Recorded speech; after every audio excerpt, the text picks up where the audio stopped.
বা তাদের চেয়ে একটু উপরে যারা আছেন এরা সবাই মিলে বলছেন বাঁচব না।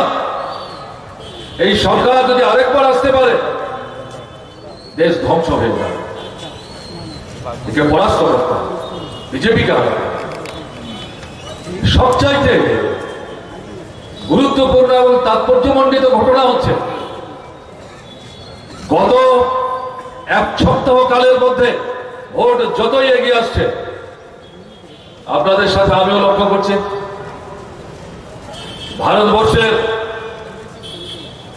বিজ্ঞানীরা, শিল্পীরা, নাট্যকর্মীরা, বিধগ্ধ জন যারা সাহিত্য চর্চার সাথে যুক্ত, লেখালেখির সাথে যুক্ত, এরকম শয়ে শয়ে মানুষ যাদেরকে অতীত দিনে বিভিন্ন ঘটনায় ব্যক্তিগতভাবে মতামত ব্যক্ত করতে আমরা দেখেছি, কিন্তু এরকম একটা রাজনৈতিক সংগ্রামের মুখে উচ্চতর পর্যায়ের সংগ্রাম আমাদের দেশে জাতীয় জীবনে এভাবে গত ৭২-৭৩ বছরের মধ্যে বলতে আমরা শুনিনি, দেখিনি। দেশের সামনে একটা বড় বিপদ উপস্থিত হয়েছে। সংবিধান আক্রান্ত,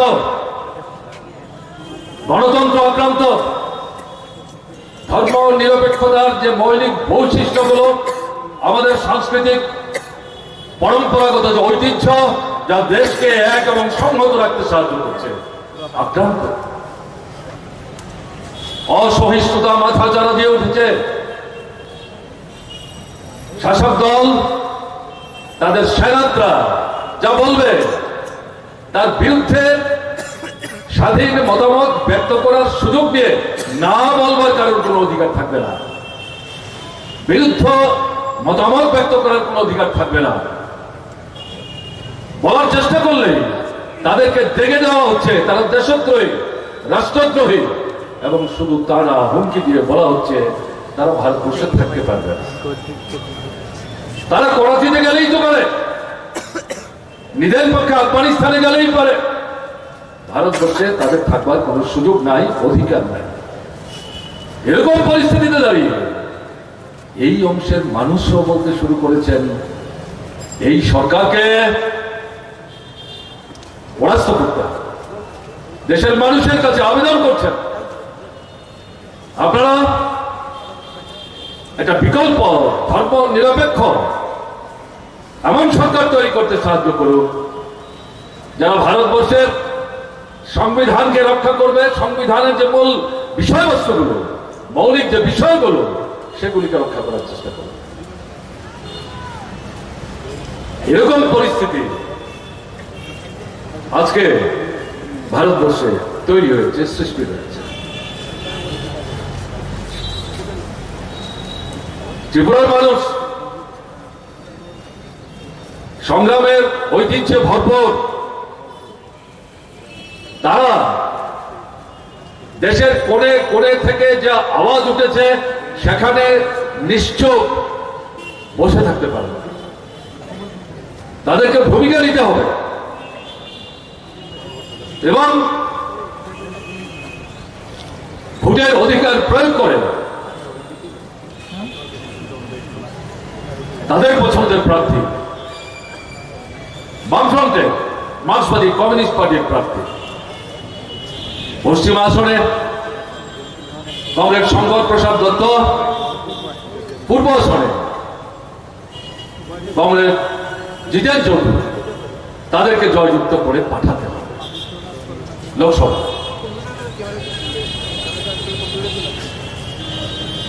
তারা শুধু ত্রিপুরার কথা বলবে না, সারা দেশের মানুষের জীবনের যে মৌলিক সমস্যাগুলো, সেগুলোর উপর যে বহুমুখী আক্রমণ নেমে আসছে, সেগুলোর বিরুদ্ধে বেঁচে থাকবার জন্য, অস্তিত্ব রক্ষার জন্য শির দ্বারা উঁচু করে তারা যাতে এগিয়ে যেতে পারেন, ভারতবর্ষকে যাতে পৃথিবীর দরবারে সামনের সারিতে অন্যতম একটি অগ্রসরমান রাষ্ট্র হিসেবে প্রতিষ্ঠিত করতে পারেন, মানুষের কণ্ঠে কণ্ঠ মিলিয়ে সেই মৌলিক বিষয়গুলো নিয়ে সংসদের ভেতরে এবং সংসদের বাইরে যে সংগ্রাম, সেই সংগ্রামে তারা কণ্ঠ দিতে পারে, ভূমিকা নিতে পারে। এর জন্য ত্রিপুরার মানুষদের, ত্রিপুরার নির্বাচক মন্ডলীদের কাছে আমরা বামফ্রন্ট মার্ক্সবাদী কমিউনিস্ট পার্টির পক্ষ থেকে বিনীতভাবে আবেদন জানাই। সংবিধান এটা আমাদের দেশের স্বাধীনতা সংগ্রামের শ্রেষ্ঠ ফসল। সীতারাম বলছিলেন, এই সংবিধান মানুষ তৈরি করেছেন, এই সংবিধান মানুষ হাতে নিয়েছেন, এই সংবিধানকে হাতে নিয়ে ভারতবর্ষের মানুষ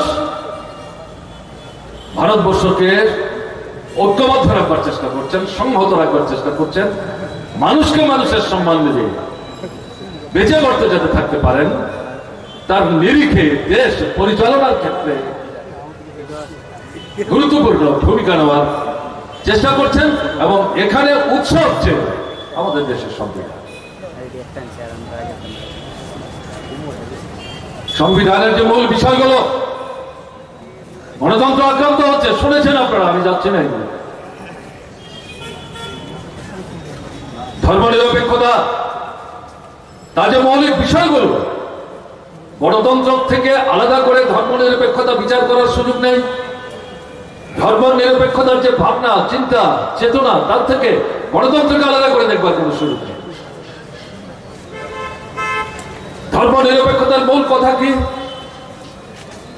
ধর্ম ব্যক্তি বিশেষের বিশ্বাস, আস্থা, শ্রদ্ধা, অনুভব, অনুভূতির বিষয়, ব্যক্তিগত। এর সাথে রাষ্ট্রের, সমাজের কোন সম্পর্ক নেই। ভারতবর্ষ এমন একটা রাষ্ট্র, হিন্দু, মুসলমান, বৌদ্ধ, খ্রিস্টান, জৈন, শেখ, নানা ধর্মবর্ণের মানুষ আছে।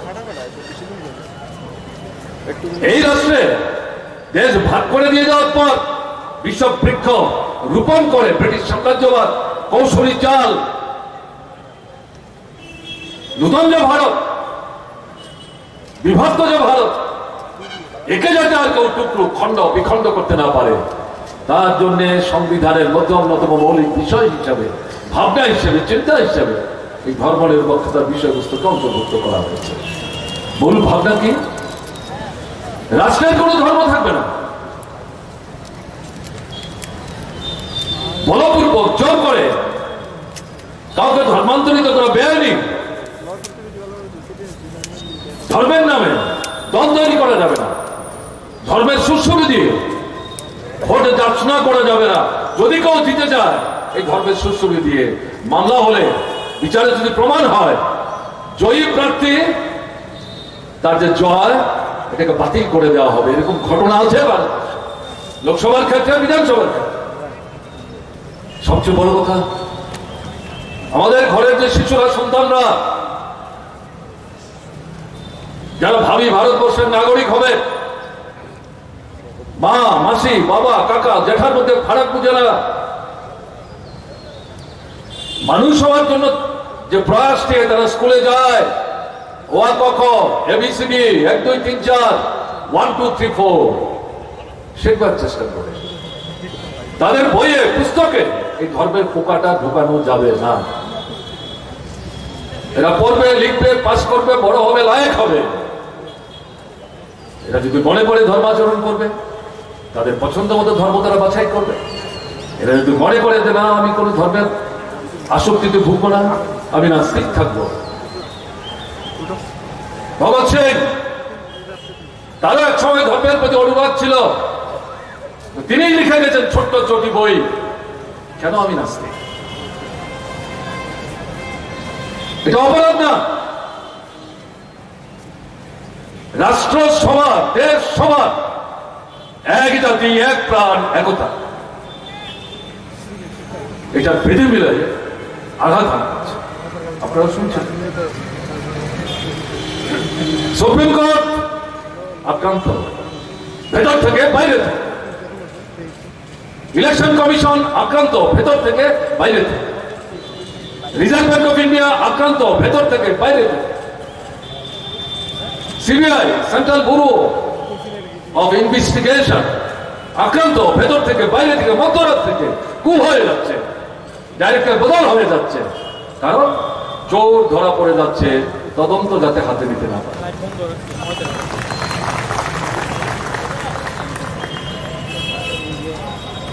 এই যদি অবস্থা হয় তাহলে সংবিধানের থাকলো নাকি?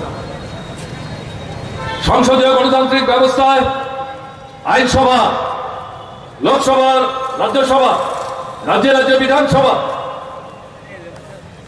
এগুলোর গুরুত্ব পরিকল্পিতভাবে, সচেতনভাবে ক্রমে ক্রমে খাটো করে দেওয়া হচ্ছে।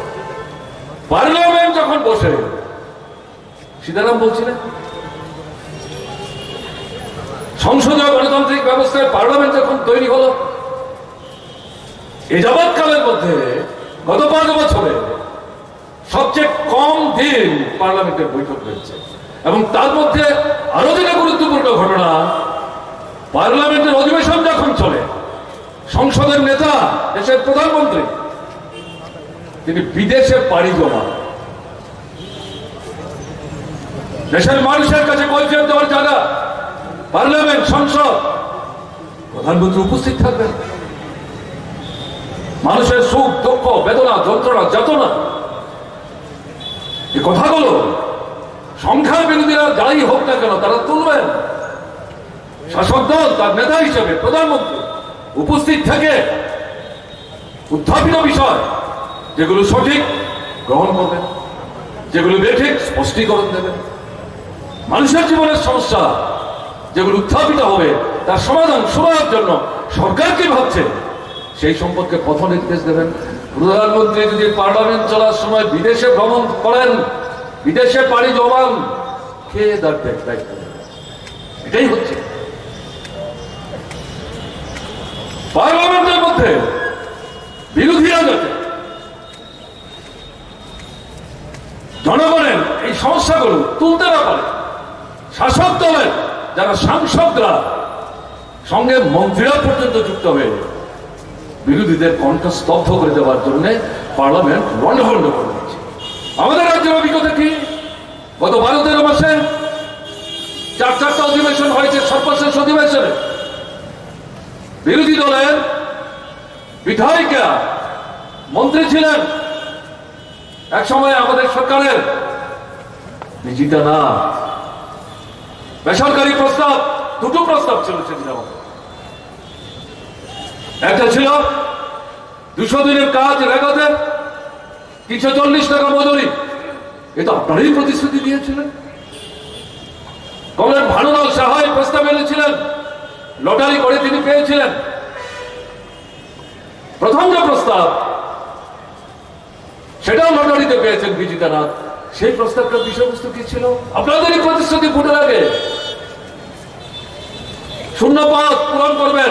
তারা কোত্থেকে হিসাব করে বের করলেন ত্রিপুরায় সরকারের বিভিন্ন দপ্তরে নাকি 52,000 শূন্য পদ আছে।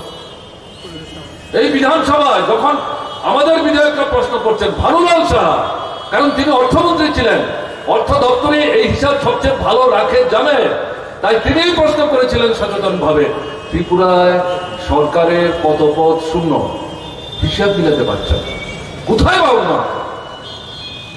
এরকম একটা জায়গায় প্রস্তাবনা হলো ত্রিপুরা সরকারের বিভিন্ন দপ্তরে যত শূন্য পদ আছে এগুলো দ্রুত পূরণ করার জন্য ত্রিপুরা বিধানসভা ত্রিপুরা সরকারের কাছে সবিনয়ে অনুরোধ করছে। প্রস্তাবটার মধ্যে ভুল কি ছিল?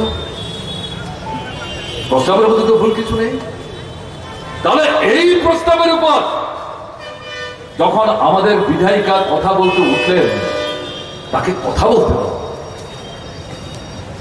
তাকে কথা বলতে দেওয়া হবে। ডেপুটি স্পিকার সভা পরিচালনার দায়িত্ব ছিলেন, বারবার তার কাছে প্রোটেকশন চাইছিলেন, স্পিকার ডেপুটি স্পিকারের দায়িত্ব হচ্ছে সদস্যদের কথা বলার অধিকার নিশ্চিত করা, বিশেষ করে বিরোধী দলের যারা তাদেরকে প্রোটেকশন দেওয়া তার দায়িত্ব। কর্ণপাতই করলেন না, চোখের জলে ভেসে বিধানসভা ভেতর থেকে তাকে বেরিয়ে যেতে হয়েছে, আমাদের বিরোধীদেরকে ওয়াক আউট করতে হয়েছে। তারা এটাই চাইছিলেন, কারণ তারা বেকায়দায় পড়ে গেছে। তাদের প্রস্তাব, তাদের প্রতিশ্রুতি, তাদের কোন দলের বিধায়করা তুলছেন না, বিরোধী দলের বিধায়িকা তুলছেন। কি জবাব দেবেন? কাজে এই জবাব দেওয়ার দায়িত্ব এড়াবার জন্য গুলমানি হচ্ছে শ্রেয়। ওই পার্লামেন্টে যাওয়ার পরে আমাদের ত্রিপুরা এই 12 মাসের মধ্যে অনুষ্ঠিত এই ৪র্থতম অধিবেশনে এই কাণ্ডটাই তারা করলেন। এটা করে যদি গোলমাল বাঁধিয়ে দেওয়া যায়, তাহলে আরেকটা যে প্রতিশ্রুতি 200 দিন রেগার কাজ, 340 টাকা ন্যূনতম মজুরি, এটাও বলারও সুযোগ থাকবে না। এটাই করলাম, এটাই করলাম। আজ বেশি দূরে যাওয়ার দরকার নেই, আমরা ত্রিপুরাতেই করে চাক্ষুষ করছি। তাহলে সংবিধানটা থাকলো কি? যুক্তরাষ্ট্রের ব্যবস্থা, ফেডারেল স্ট্রাকচার যেটাকে আমরা বলি, কেন্দ্রের যে দল সরকার থাকবে, আমাদের সংবিধানে কথা বলেনি রাজ্যে রাজ্যে সেই দলেরই সরকার হতে হবে, এরকমটা বলেনি। এটা একটা ফুলের বাগানের মতো আমাদের দেশ, নানা ফুলের সমাহারে একটা সুন্দর বাগান, সংহত বাগান। কেন্দ্রের দলের সরকার, রাজ্যের দলের সরকার হতেই পারে। সংসদীয় গণতান্ত্রিক পদ্ধতিতে ভোটের মধ্য দিয়ে যারাই সংখ্যাগরিষ্ঠতা অর্জন করে সরকার তৈরি করবেন, কোন দল তাদের সঙ্গে কেন্দ্রের দলের মিল আছে কি নেই বড় প্রশ্ন না। আর কেন্দ্রের কি দায়িত্ব? যুক্তরাষ্ট্রের ব্যবস্থায় এটা একটা বড় ছাতার মতো, এর তলায় হচ্ছে ভারতবর্ষের সমস্ত রাজ্যগুলো। নিয়ম অনুযায়ী, পদ্ধতি অনুযায়ী, সংবিধান মেনে প্রত্যেকটা রাজ্যকে আপনার চাহিদা, তার যে প্রয়োজন, সেই রাজ্যের মানুষের স্বার্থে, রাজ্যের সামগ্রিক উন্নয়নের সাথে, রাজ্যের উন্নয়ন, রাজ্যের মানুষের স্বার্থ মানে দেশের উন্নয়ন, দেশের মানুষের স্বার্থ, কেন্দ্রকে সাহায্য করতে হবে। দলীয় সংকীর্ণ দৃষ্টি নিয়ে যেহেতু আমাদের অনুসারী না রাজ্যের সরকার, কাজে তাদের সাহায্য করব না, এটা হতে পারে। ঠিক তেমনি রাজ্যের যে সরকার, তাদের অনুসারী না হলে পর ত্রিস্তর পঞ্চায়েত, নগর নিগম, নগর পঞ্চায়েত, সেখানে যদি অন্য দলের লোকরা যেতে, তাহলে রাজ্যের যে সরকার, যে দলের সরকার, তাদেরও অধিকার থাকবে না অন্য দলের লোকরা পঞ্চায়েতে জিতলে, নগরে জিতলে তাদেরকে আমরা সাহায্য করব না, এটা তারা বলতে পারে না। ত্রিপুরা আপনারা দেখেছেন, এই সংকীর্ণ দৃষ্টিভঙ্গি নিয়ে আমরা কাজ করিনি। কিন্তু কেন্দ্রীয় সরকার এই যে কাঠামোটা, যুক্তরাষ্ট্রের ব্যবস্থা, ফেডারেল স্ট্রাকচার, অন্যতম গুরুত্বপূর্ণ যে মৌলিক বিষয় আমাদের সংবিধানের, এটার উপর আক্রমণ করছে। বিস্তৃত আমি যেতে চাই না। আমাদের ত্রিপুরার অভিজ্ঞতা কি?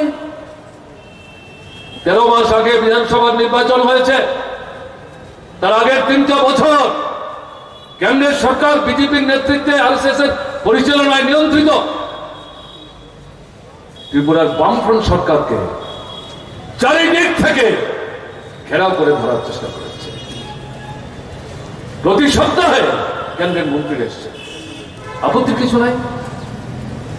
তারা আমাদের রাজ্যের সরকারের তৎকালীন সময়ে, বামফ্রন্ট সরকারের সময়ে রাজ্যের অতিথি হিসেবে স্বীকৃতি পেয়েছেন।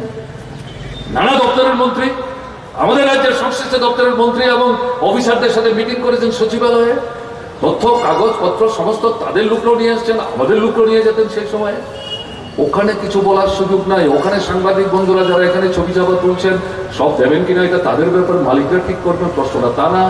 তারাও যখন প্রশ্ন করতেন, হাসি হাসি মুখে চা মিষ্টি খেয়ে বেরিয়ে যেতেন। ওখান থেকে বেরিয়ে যখন দলের অফিসে যেতেন, ওখানে আরেকটা কনফারেন্স হতো, শুরু হতো মিথ্যা, কুৎসা, রটনা, অপব্যাখ্যা, অপপ্রচার। সারা রাজ্যে ঘুরে ঘুরে জিনিস করেছে। এর চাইতে বড় কথা, রেগার কাজের টাকা আটকে দিল, গ্রামের গরিব মানুষের ঘর তৈরির টাকা, নগরের গরিব মানুষের ঘর তৈরির টাকা। আপনারাই বলছেন স্বচ্ছ ভারত, বিজ্ঞান ভিত্তিক শৌচালয়, এটা তৈরি করার টাকা 5,000 টাকা দিল গ্রামে। লড়াই করে এটাকে আমরা 12,000 টাকায় তুলেছিলাম সারা ভারতবর্ষের জন্য, শুধু ত্রিপুরার জন্য না। আমাদের গ্রাম উন্নয়ন দপ্তর, আমাদের নগর উন্নয়ন দপ্তর সেই সময় দারুণ সাফল্য দেখিয়েছে। কেন্দ্রের সরকারের গ্রাম উন্নয়ন দপ্তর, নগর উন্নয়নের দপ্তরের অফিসাররা এসে ঘুরে ঘুরে প্রাথমিক পর্যায়ের কাজ দেখে কনফারেন্স হলে বসে বলে গেছেন দৃষ্টান্ত মডেল, এবং ওখানে বসে দিল্লিতে গিয়েও তারা বলেছেন অন্য রাজ্যের সরকারের প্রতিনিধিদের ত্রিপুরায় পাঠিয়ে দেখা দরকার কিভাবে জনহিতকর কেন্দ্রীয় সরকারের প্রকল্প একটা রাজ্যের সরকার তার যে অংশের টাকা দিয়ে এবং পুরোটা ঠিক ভাবে কাজ করার ক্ষেত্রে কি দৃষ্টান্ত স্থাপন করছে ত্রিপুরায় গিয়ে দেখা দরকার। এরকম পরিস্থিতিতে এই সমস্ত ক্ষেত্রে তারা টাকা বন্ধ করে জাতীয় সড়কের টাকা দিচ্ছে না, খানা খন্দে ভরে যাচ্ছে, এগুলি সংস্কার করতে হবে, জাতীয় সড়ক কেন্দ্রের দায়িত্ব। আমাদের পূর্তমন্ত্রী, আমাদের সরকার বারবার অনুরোধ করেছে, পয়সা নাই। রাজ্য সরকারের তহবিল থেকে সেই সময় রাস্তা সংস্কারের পয়সা দেওয়া হতো, এই টাকা পর্যন্ত তারা দেওয়ার চেষ্টা করে।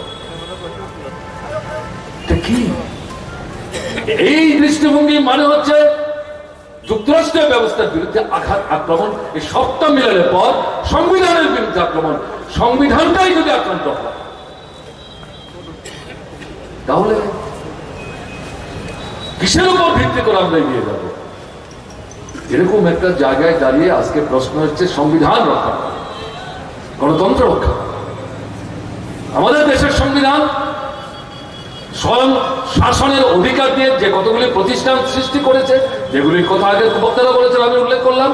সরকার আসবে, সরকার যাবে, কিন্তু এই প্রতিষ্ঠানগুলো থাকবে। সুপ্রিম কোর্টই বলুন, আরবিআই বলুন, ইলেকশন কমিশনই বলুন, সিবিআই বলুন, এরকম আরো এগুলিকে যদি ধ্বংস করে দেওয়া হয়, যুক্তরাষ্ট্রের ব্যবস্থাকে যদি ধ্বংস করে দেওয়া থাকতো না, কাজে এটাকে আটকাতে হবে, একতাকে রক্ষা করতে। এটা যদি রক্ষা করতে না পারি, আমাদের যে সার্বভৌমত্ব এটাই তো চুরমার হয়ে যাবে। কাজে এই কারণে আজকে আমরা দেখছি সারা ভারতবর্ষের প্রশ্ন উঠছে। সঙ্গে আরেকটা কি, অর্থনৈতিক দিক থেকে শুনেছেন আপনারা, কমরেড সীতারাম বলেছেন 1 ভাগ মানুষ ধনীরও ধনী, 73 ভাগ সম্পদের মালিক। 5 বছর আগে বিজেপি সরকার যখন আসে, এই এদেরই সম্পদের পরিমাণ ছিল 45 থেকে 49 ভাগ। 5 বছরে 45 থেকে 49 ভাগ কি করে 73 ভাগ, আর নিজের দিক থেকে 70 ভাগ। তারা মাত্র 1 ভাগ সম্পদের মালিক, অথচ তারাই মাথার ঘাম পায়ে ফেলে রক্ত জল করে সভ্যতার বিল সুদের মতো সম্পদ তৈরি করছে।